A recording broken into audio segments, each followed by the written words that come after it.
Rachel stood at the entrance of Apex Financial, her heart racing as she adjusted the simple linen shirt and cream trousers she had chosen for the interview.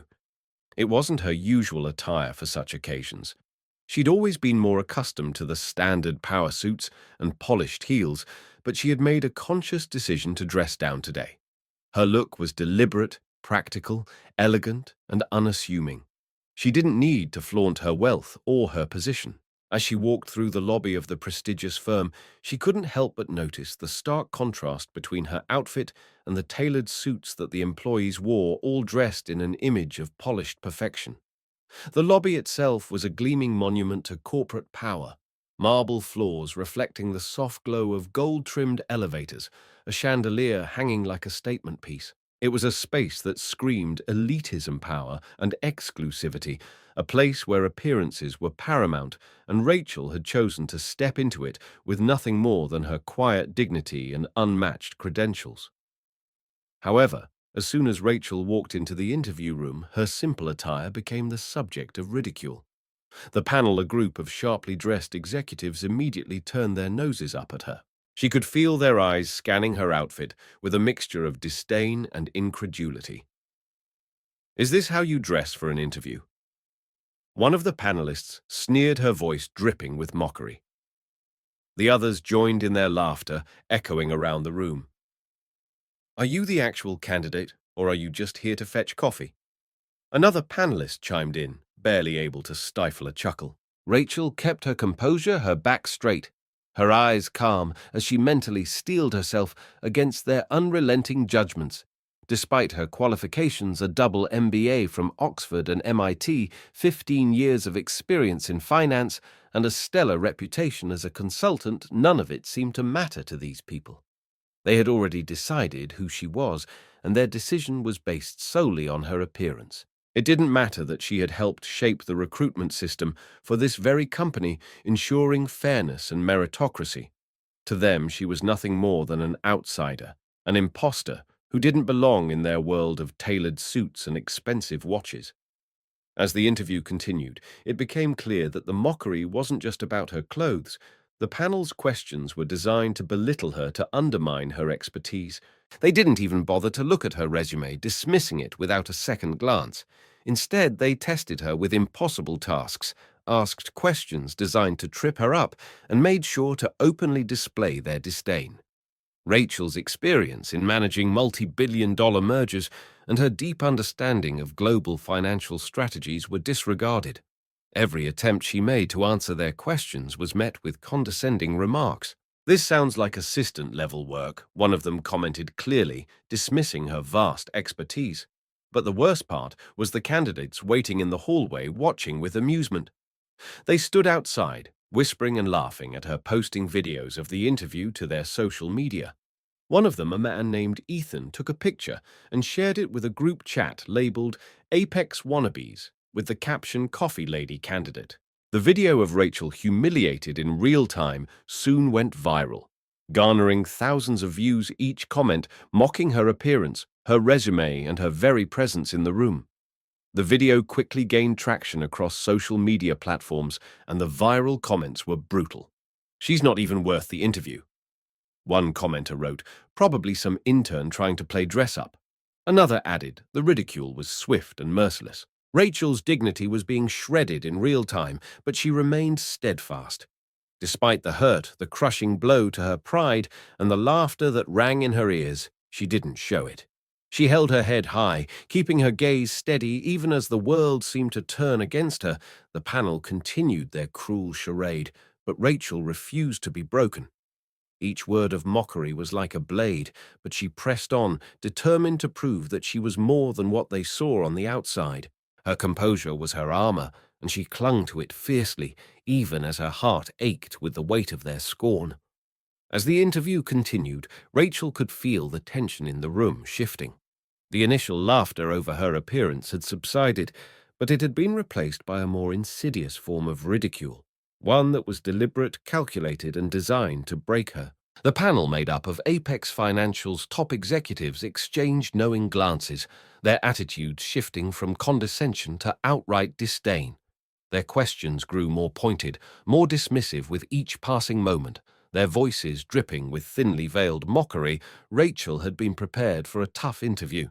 She had anticipated probing questions, critical analysis, and high expectations. What she had not anticipated was the blatant sabotage of her responses, the undermining of her vast experience, and the disregard for the wealth of knowledge she had accumulated over 15 years in finance.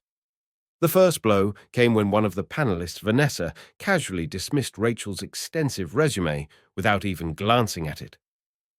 "Tell us about your experience with mergers and acquisitions," Vanessa asked, her voice almost bored. Rachel began detailing a multi-billion-dollar deal she had managed in Singapore, a project that had garnered global recognition for its complexity and scale. As she spoke, she noticed the panel's disinterest. None of them were taking notes. Instead, they were watching her with thin smiles, exchanging glances like they were sharing an inside joke. It wasn't long before David Rees, another panelist, interrupted her mid-sentence. "That sounds like something an assistant would do," he said, a mocking laugh escaping his lips. Rachel paused, her pen poised above the paper. She could feel the sting of his words, but she didn't flinch. She kept her composure, knowing that she couldn't let their cruelty define her. As she recovered and began to answer another question, the panel ramped up their attacks, shifting tactics to openly scrutinize her appearance once more. "Your outfit is quite unconventional for an Apex interview," David continued, his voice dripping with sarcasm. "Is this how you dress for high-stakes negotiations?" Vanessa added, sneering. "I'm sure the clients would love to see their financial advisor dressed like a janitor." Rachel's fingers tightened around her pen. She had expected this, the critiques of her attire, but nothing had prepared her for the coldness with which they delivered it. She tried to maintain her focus, reminding herself that the company's image was one of elitism and appearance, where money and status were as important as skill. Still, their remarks stung. It was clear that they had already made up their minds about her. They didn't care what she had accomplished. They only cared about the outward trappings of success, and in their eyes, Rachel didn't measure up. The panel's treatment of her shifted from dismissive to downright cruel. They handed her a test, a financial analysis exercise, an impossible task full of contradictions and unrealistic scenarios. The timer on the wall ticked down as Rachel glanced at the sheet in front of her. She recognized immediately that this wasn't meant to assess her abilities. It was a trap. The equations didn't add up.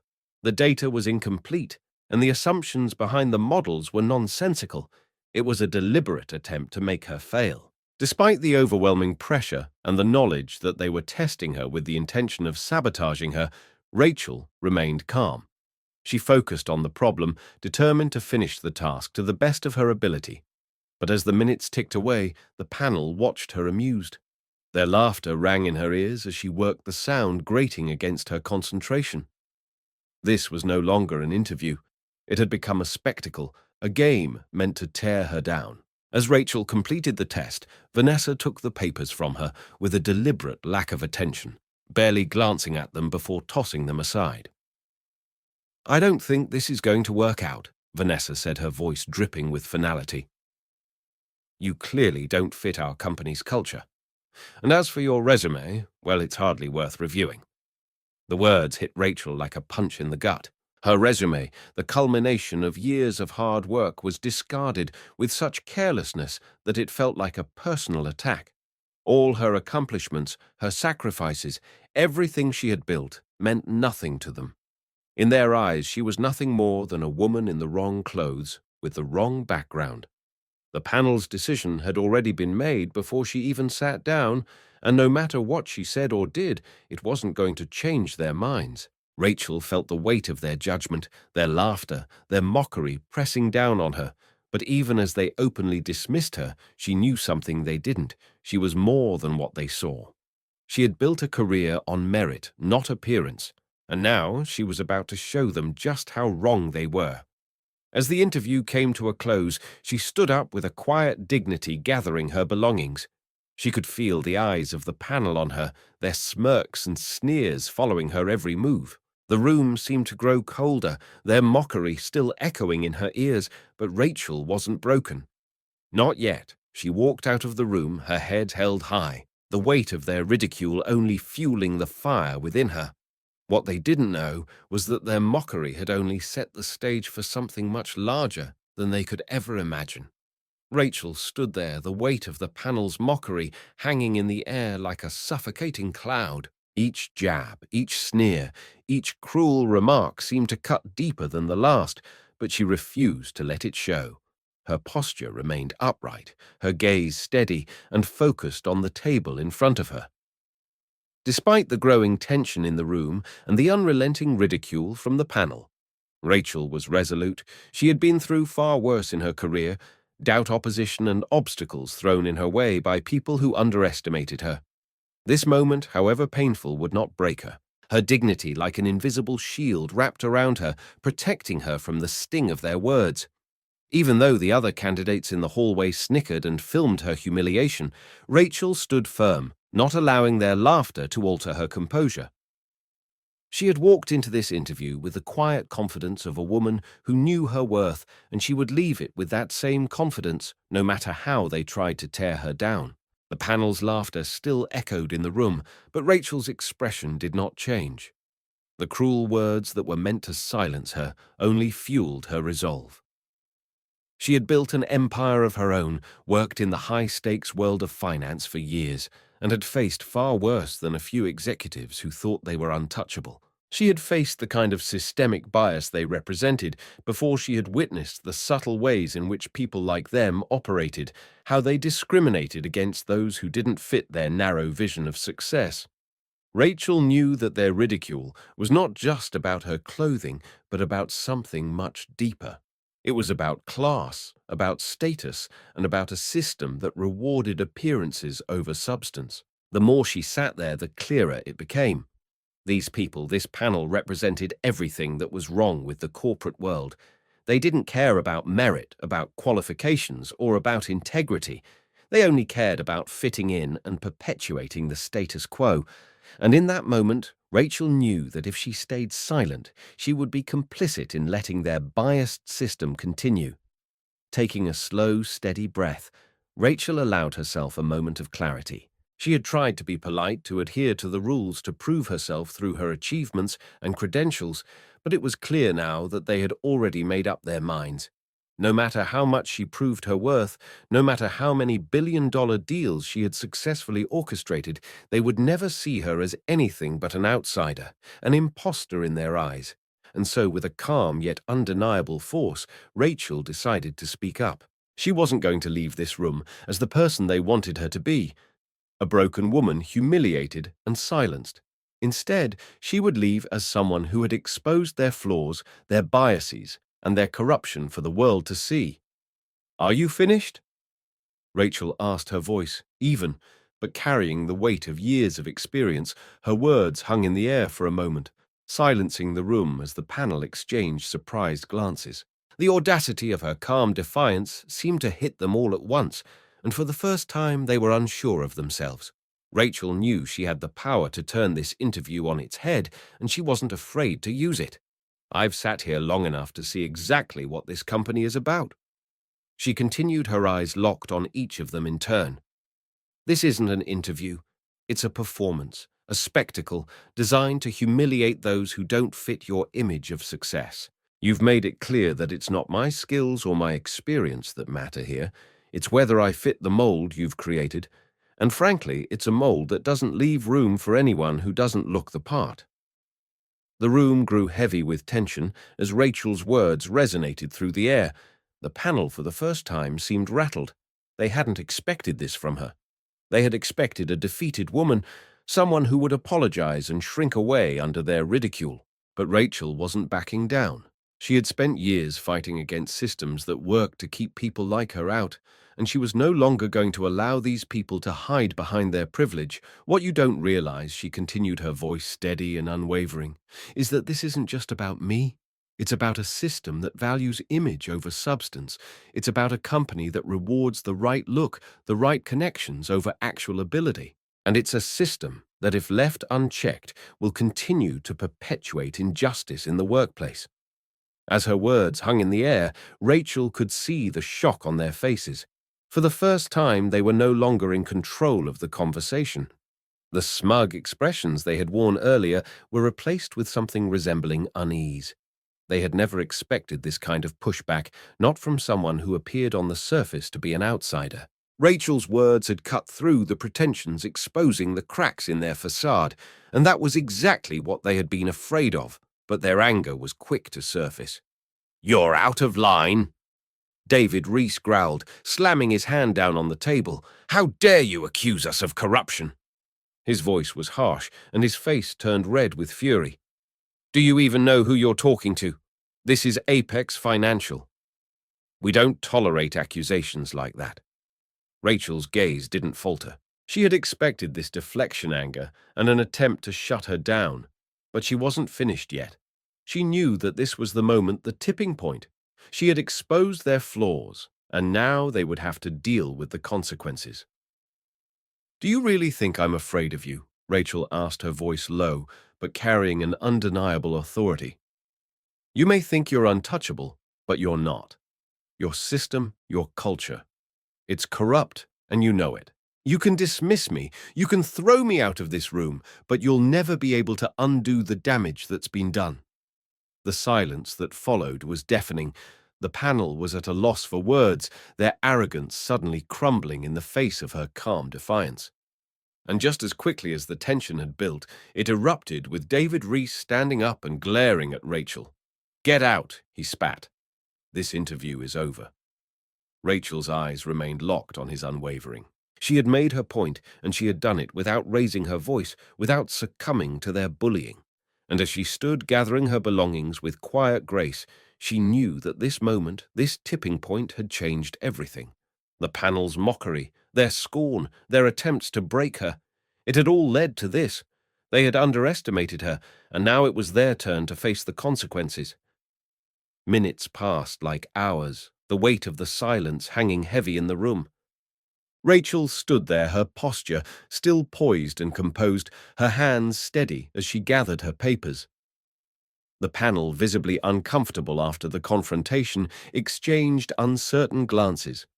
The tension had shifted. What had started as a mockery of her attire, her appearance and her qualifications, had now morphed into something far more serious. Rachel's words, though calm and measured, had struck a nerve. As the final echoes of her challenge faded, the door to the interview room suddenly swung open. Daniel Brooks, the CEO of Apex Financial, stepped inside his presence, commanding immediate attention. The air shifted again, this time with a noticeable chill, as the room fell into complete silence. Rachel had not expected his arrival, but as he walked toward her, there was something unmistakably formal about his demeanor. The panel's expressions flickered with confusion and surprise, their eyes shifting between Rachel and the CEO, unsure of what to expect next. Without a word, Daniel Brooks approached Rachel. His steps deliberate and measured. As he neared, he paused, his posture impeccable as he offered her a slight bow. It was a gesture of respect, not just as a formality, but one that carried the weight of something far greater. "Madame Chairwoman," he said, his voice low, but carrying an undeniable reverence. The room went still. The panel, who had just moments ago been laughing and mocking her, now found themselves frozen in place. Their eyes widened, their faces drained of color. Rachel, who had been standing calmly in front of them just moments before, was now the center of the room's attention, but not in the way they had imagined. They had assumed she was a lowly candidate, someone unworthy of their time or respect, but Daniel's words shattered that illusion, forcing them to face the reality of the situation. Rachel allowed the weight of his words to settle over her, taking a quiet moment to let the panel fully absorb the gravity of what had just been revealed. The CEO of one of the largest financial firms in the world had just bowed to her, addressing her as Madame Chairwoman. It was a moment of power, a moment that made their previous mockery seem like a distant memory. Rachel, without a hint of smugness, finally spoke, her voice steady but clear. "I am Rachel Royce," she said, her eyes meeting each of theirs with a calm intensity. "I am the chairwoman of the board at Apex Financial, and I created the recruitment system you've been so quick to dismiss." The words hung in the air like a weighty revelation. The panel's faces shifted from disbelief to shock and then to a dawning realization. They had no idea who they were dealing with, and now it was too late to undo the damage they had done. The room's atmosphere shifted again this time with a sense of palpable fear. The arrogance that had characterized the panel's earlier behavior began to crumble before Rachel's calm authority. The power dynamics, which had once been so clearly in their favor, were now irrevocably altered. The smug expressions that had adorned their faces earlier now twisted into something else, discomfort, fear, and a growing recognition that their actions had consequences. They had underestimated Rachel not just as a candidate, but as a force capable of exposing their flaws, their biases, and the corrupt system they had built. Their laughter, their mockery, and their scorn had been a shield they hid behind. But now that shield was shattered, Rachel had not only proved her worth to them, she had proven that she was the one in control. Daniel Brooks, still standing in front of Rachel, looked at the panel with a serious expression. His gaze hardening. "You've all made a grave mistake," he said, his voice filled with quiet authority. "You've mocked a woman who is not just a candidate. She is the very person responsible for the system you've been using, and you've failed to see what lies beneath your prejudices. Apex Financial is built on merit, on fairness, and what I'm seeing here is the opposite of that." His words were clear, deliberate, and final. The room's once confident panelists began to shift uncomfortably in their seats, their earlier bravado evaporating in the face of their failure. Rachel, however, remained unfazed. She had already said everything that needed to be said. Their actions spoke volumes, and now it was time for them to face the consequences. Rachel turned her gaze to the panel, her voice cutting through the silence. "I came here not to apply for a job, but to test the system I built to ensure that fairness and meritocracy still held a place in this company. And what I've seen today is nothing short of appalling." The words were simple, but they carried the weight of years of experience, of all the work she had put into building a fair and just recruitment system. "I'm disappointed," she continued, her eyes cold, yet calm. "But I'm not surprised. This company has allowed people like you to hide behind your positions of power and privilege for too long." The panel, visibly shaken, exchanged frantic glances. They had no defense, they had no rebuttal. They had been caught, and there was no escape from the truth Rachel had revealed. The room's energy shifted again, this time with a heavy sense of finality. The panel's arrogance had been replaced by a growing fear, their confidence stripped away by Rachel's calm and measured authority. They realized too late that the game had changed. Rachel wasn't just a candidate. She was the one who had the power to reshape their world. As she stood there facing them with unwavering calm, they knew their careers were on the line. Their system, their biases, their sense of superiority. It was all on the verge of crumbling. And Rachel, standing tall before them, had just begun to dismantle it. As Rachel stood there, her words echoing in the stunned silence of the room, the weight of the revelation she had just made settled over the panel like a heavy fog. There was no more denying it. The facade of professionalism, the polished demeanor, and the self-imposed hierarchy had all come crashing down in the face of Rachel's calm but unyielding defiance. She had not only revealed her true identity as the chairwoman of the board, but had also brought to light the ugly truths that lay hidden behind Apex Financial's carefully curated image of success. She had exposed the corruption that had festered within the company's walls for far too long, and now there was no turning back. Rachel's gaze swept across the panel, her eyes locking with each member as she spoke. "For far too long, you've allowed a culture of corruption to thrive at Apex," she said, her voice steady but laced with quiet authority. "You've allowed bribes to secure positions, manipulated the hiring process to favor those with the right connections. And worst of all, you've fostered an environment where merit takes a back seat to appearance and status." The room grew even more silent, if that was even possible, as Rachel pulled out a folder from her tote and placed it on the table. "This," she said, "is evidence. Evidence of payments made to secure positions, of emails exchanged promising roles in exchange for donations, and of the systemic favoritism that has plagued this company for years." She slid the folder toward Daniel Brooks, the CEO, and watched as he opened it, his expression unreadable as he skimmed through the documents inside. The evidence was undeniable, and there was no way to refute the truth laid bare before them. The panel, once so full of bravado and arrogance, now shifted in their seats, their faces pale as they absorbed the magnitude of what had just unfolded. The dam had burst, and the flood of corruption and unethical practices that had been carefully hidden behind closed doors was now exposed for all to see. The CEO, Daniel Brooks, stood at the front of the room, his face hardening as he read through the evidence. The air in the room thickened with tension as he closed the folder and looked up at the panel, his gaze sharp and unwavering. "I don't know what's worse." Daniel said, his voice low but filled with fury.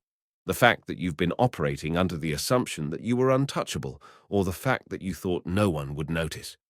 The culture of Apex Financial has been poisoned by your greed and arrogance. And today, that changes." Without missing a beat, Daniel turned to his assistant and issued a command, his voice firm and resolute. "Effective immediately, I am suspending the members of this panel, including you. George Walker," he said, addressing the HR director, "and the rest of you, pending a full investigation." George Walker, who had been smugly observing the events unfold, suddenly paled as the CEO's words sank in. He opened his mouth to protest, but Daniel raised a hand, silencing him with a single gesture. "Don't bother," Daniel said coldly. "You've already made your bed. Now you'll lie in it."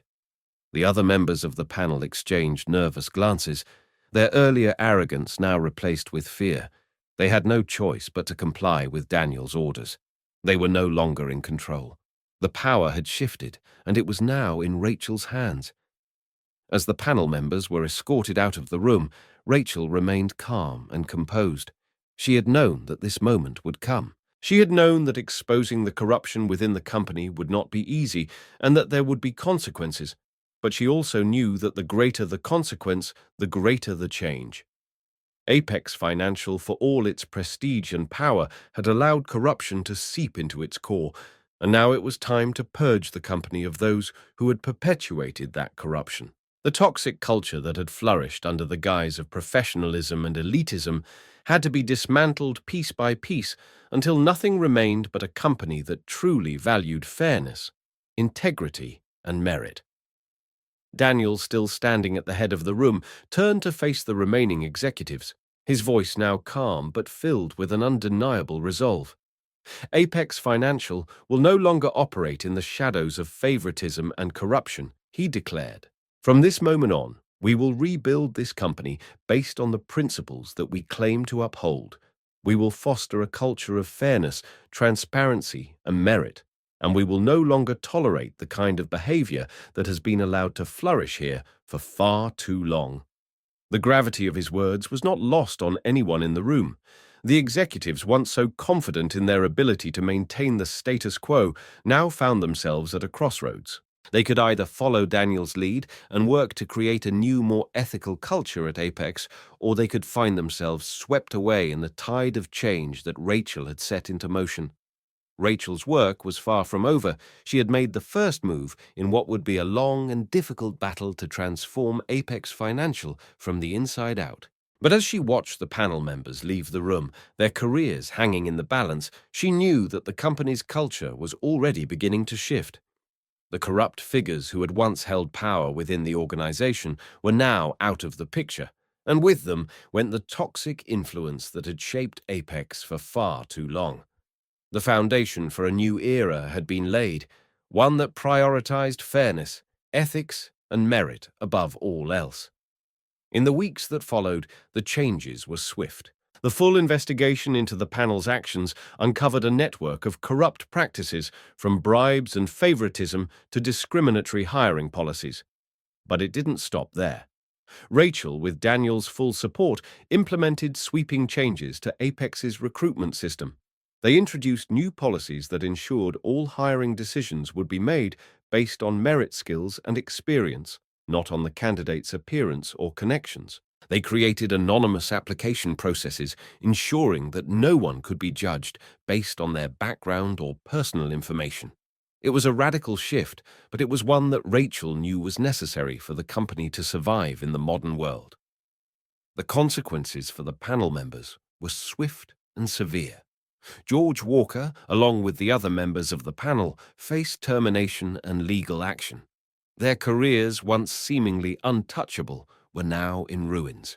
The public fallout was intense, with social media lighting up with outrage over the corruption that had been allowed to fester at Apex. But Rachel didn't gloat. She didn't need to. The changes she had set in motion would speak for themselves. Apex Financial, under her leadership, was going to be different, and she was going to make sure it stayed that way. In the weeks following the upheaval at Apex Financial, Rachel stood firm in her resolve. The changes that she had initiated weren't merely a reaction to a moment of personal affront. They were part of a larger mission to transform the culture of one of the world's most powerful financial firms. Apex Financial, for all its prestige, had become a symbol of everything that was wrong with the corporate world: elitism, nepotism, and a ruthless obsession with image over substance. But Rachel, now firmly in control, had the power to rewrite the company's future. She knew that the challenges ahead would be immense. The road to reform was never easy, and Apex was deeply entrenched in its outdated practices. However, she also knew that it was a necessary fight, not just for her, but for the countless others who had been overlooked, dismissed, or outright discriminated against because they didn't fit a narrow mold of success. Rachel's first major move was the introduction of what she dubbed the Brooks Standard, a new recruitment policy that would fundamentally change the way Apex and eventually the entire financial sector approached hiring. Unlike the old system, which had prioritized connections, appearances, and superficial measures of success, the Brooks Standard placed merit ethics and qualifications at the forefront. The policy was simple but revolutionary. All hiring decisions would be based solely on the candidate's experience, skills, and potential, with no regard for their background, gender, or personal connections.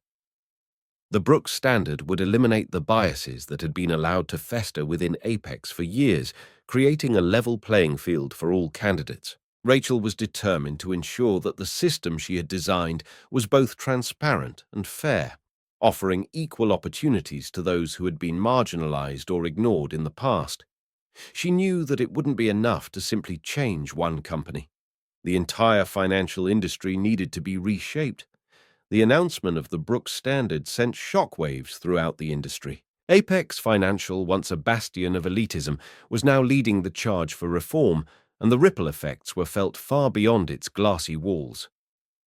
Competitors who had long followed the same exclusionary practices were forced to take notice.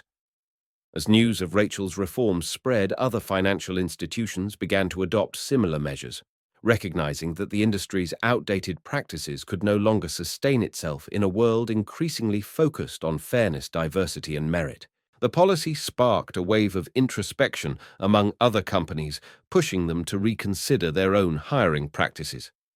Soon, firms across the financial sector began to implement anonymous application processes, ensure that candidates were evaluated based on their abilities rather than their connections, and increase their focus on creating diverse and inclusive workplaces. Rachel had not just changed one company, she had set a new precedent for the entire industry, and in doing so, she had helped foster a movement that sought to bring justice to the corporate world.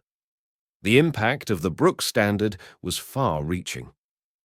Over the next few months, Rachel's influence began to reshape the hiring landscape within Apex Financial as well as within the broader financial sector. The company became a shining example of what could happen when ethics were placed above status and when real merit was recognized. Candidates who had once been dismissed because they didn't fit the right mold began to find opportunities to prove themselves, to shine, and to contribute in meaningful ways. The culture within Apex began to shift as employees from the most junior to the most senior realized that they no longer had to play a game of favoritism to succeed. They could now focus on what really mattered, doing good work, developing their skills, and fostering a culture of respect and integrity. Rachel's vision was beginning to take root, not only within the walls of Apex, but across the entire financial industry. But Rachel didn't stop there. She recognized that true change would require more than just internal policy adjustments. It would require a shift in the entire mindset of the financial sector. As the weeks passed, she worked closely with leaders from other major firms, consulting with them on how they could implement similar reforms within their own companies. She spoke at industry conferences, sharing her vision for a more equitable financial world. She even lobbied for broader legislative changes, advocating for laws that would hold companies accountable for discriminatory hiring practices. Her voice became a beacon of change in an industry that had long been resistant to reform. With each passing day, more and more companies adopted the Brooks Standard, and soon Rachel's policies became a benchmark for fairness in hiring. The success of the Brooks Standard wasn't just measured by the number of companies that adopted it, though it was measured by the real, tangible changes it brought to people's lives. Talented individuals who had once been overlooked because of their gender, race, or socioeconomic background now had a chance to prove themselves. They were given the same opportunities to succeed as anyone else, regardless of the barriers that had once held them back. This, Rachel knew, was the true victory. The impact of her actions was already being felt in the lives of those who had been given a second chance, and that was all the proof she needed to know that she had done the right thing. As the financial sector slowly but surely began to transform, Rachel's legacy grew. Apex Financial, under her leadership, had become a model for others to follow. But beyond that, Rachel's influence extended far beyond the walls of any one company. She had sparked a broader conversation about fairness, ethics, and merit in the corporate world, and had inspired others to challenge the systems of privilege and discrimination that had been entrenched for so long. The shift was not just ideological, it was systemic, and it was sweeping across industries. Rachel's actions had set a new standard, one that would be felt for years to come, and as she stood at the forefront of this change, she knew that the road ahead was long, but the work was worth it. The financial industry, and indeed the entire corporate world, was better for it. Rachel's journey had begun as a quiet revolution within the walls of Apex Financial, but it quickly transformed into something much greater, an international movement that would shape the future of finance and corporate culture for generations to come. The systemic biases and elitism she had confronted were not unique to Apex alone. They permeated the entire industry, and Rachel knew that her efforts to reform one company wouldn't be enough. She wanted to ensure that the next generation of women in finance had the tools, the knowledge, and the support they needed to navigate and ultimately dismantle the biases they would face. And so, with the full backing of her personal foundation, she launched a global initiative designed to empower women in finance, providing them with access to training, mentorship, and resources to help them succeed in an industry that had long excluded them. Her initiative, which she called The Path Forward, aimed not just to educate women about finance, but to equip them with the strategies they would need to break down the barriers that had been erected around them for so long. The program was designed to teach everything from financial modeling and investment strategy to negotiation tactics and leadership skills. But perhaps even more important than the technical training was the focus on overcoming the systemic biases that still plagued the financial world. Rachel understood that to succeed in finance, women needed more than just knowledge. They needed to be able to navigate a system that often undervalued their abilities, questioned their leadership potential, and shut them out of opportunities based on preconceived notions. Through The Path Forward, Rachel sought to level the playing field, providing women with the skills to thrive and the confidence to demand their place at the table. As the program grew, Rachel's foundation quickly gained significant traction both within the financial industry and beyond.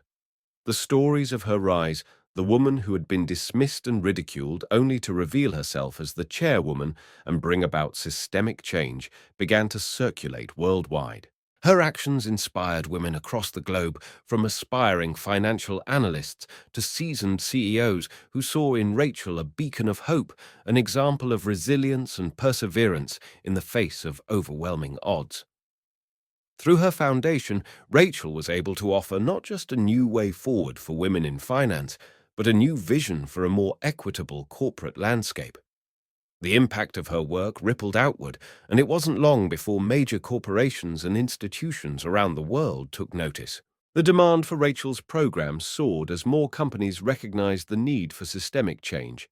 Corporate executives, seeing the power of Rachel's message, reached out for guidance on how to integrate similar reforms into their own organizations. It wasn't just about offering training for women, it was about overhauling the culture that had kept them out for so long.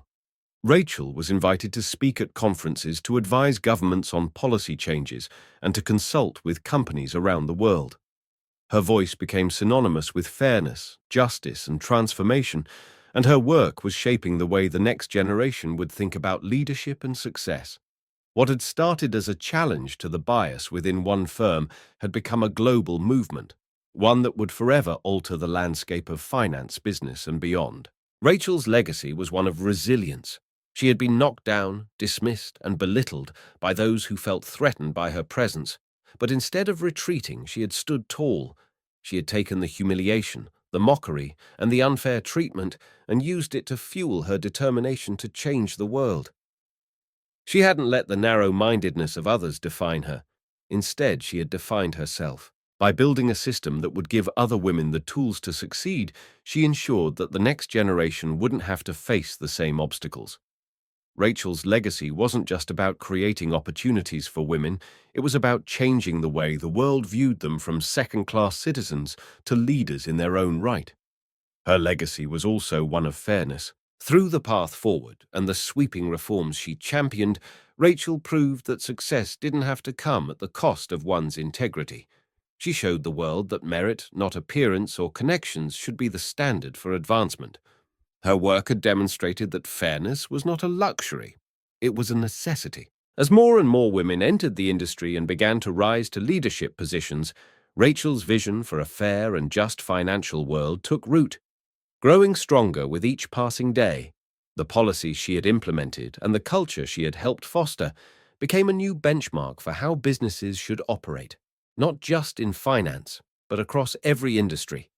Rachel's transformation was profound, and it was one that resonated deeply with people around the world. She had started as a figure in the background, known primarily as a billionaire's wife, but over the course of her journey, she had become something much more significant. She had become a symbol of justice, of hope, and of unshakable determination. She had gone from being dismissed to being revered, from being overlooked to being in the spotlight. Her name became synonymous with the fight for equality, and her story was one that was told in boardrooms, classrooms, and media outlets across the globe. Rachel wasn't just the chairwoman of Apex Financial. She was the global symbol of what it meant to challenge the status quo, to rise above bias and discrimination, and to change the world for the better. And as she continued her work, Rachel knew that her legacy was just beginning. The programs she had started, the changes she had made, the lives she had touched, these were all pieces of a larger puzzle. Rachel's true legacy wouldn't be defined by the accolades she received or the recognition she gained. It would be defined by the women who years from now would rise to the top of their fields, knowing that the road to success was open to them. It would be defined by the young girls who, watching Rachel's journey unfold, would dream bigger, reach higher, and believe that no barrier was too great to overcome. Rachel's legacy was one of transformation, not just within herself, but within the world she had helped to reshape, and that she knew was the most lasting change of all. If Rachel's story has inspired you, don't forget to subscribe to Deep Inside HQ for more powerful narratives about resilience, fairness, and the courage to challenge the status quo. Join our community of like-minded individuals who believe in the transformative power of truth and justice. Let's continue to bring these stories to light, one chapter at a time. Hit the subscribe button, share your thoughts in the comments, and stay tuned for more content that empowers and ignites change. Together we can shape a future where everyone has the opportunity to rise no matter their background.